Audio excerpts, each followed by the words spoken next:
নেওয়া হবে পরীক্ষা। একটি পরীক্ষা নবম দশম শ্রেণীর জন্য এবং আরেকটি একাদশ দ্বাদশ শ্রেণীর জন্য। বিজ্ঞপ্তি বেরিয়েছে এসএসসির এবং সেই পরীক্ষা নেওয়ারই এবার প্রক্রিয়া শুরু। সেপ্টেম্বরের প্রথম সপ্তাহে পরীক্ষা হওয়ার সম্ভাবনা রয়েছে। শ্রেয়সী গঙ্গোপাধ্যায় আমাদের প্রতিনিধি রয়েছেন আমাদের সঙ্গে।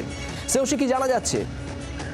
দেখো, যে তথ্য আমরা পাচ্ছি সেটা হচ্ছে যে ঘোষণা করা হয়েছিল এসএসসির পক্ষ থেকে যে সেপ্টেম্বরের প্রথম সপ্তাহে পরীক্ষা নেওয়া হবে, সেই ঘোষণা অনুযায়ী কিন্তু কার্যত 2 ধাপে পরীক্ষা নেওয়ার প্রস্তুতি ইতিমধ্যে শুরু হয়ে গিয়েছে।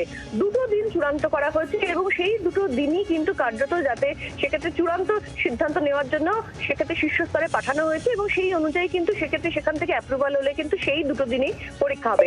2টো দিন কিরকম, একটি দিনে পরীক্ষা হবে নবম দশমের পরীক্ষা, অন্য দিনে পরীক্ষা হবে একাদশ এবং দ্বাদশ শ্রেণীর জন্য পরীক্ষা হবে।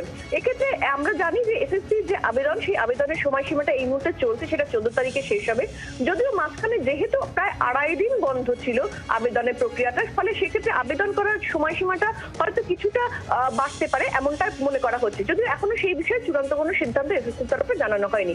তবে পরীক্ষা কোন দুদিন হবে সেই বিষয়টা নিয়েই কিন্তু ইতিমধ্যে চূড়ান্ত সিদ্ধান্ত নেওয়া হয়েছে এবং সেই দিন দুটো চূড়ান্ত করে শিলমোহরের জন্য পাঠানো হয়েছে। তবে যেটা শিক্ষা দপ্তর সূত্রে জানা যাচ্ছে যে এক্ষেত্রে পরীক্ষা নিয়ে যাবতীয় ব্যবস্থাপনা চূড়ান্ত হলেও নজর কিন্তু রিভিউয়ের দিকেও থাকছে, কারণ সুপ্রিম কোর্টে গরমের ছুটি খোলা পরে সেক্ষেত্রে যে রিভিউ পিটিশন রাজ্যের তরফে জমা পড়েছে, সেই পিটিশনের পক্ষ থেকে কি রায় আসছে বা কি অবজারভেশন আসছে তার উপরেই কিন্তু সমস্ত কিছু নির্ভর করছে।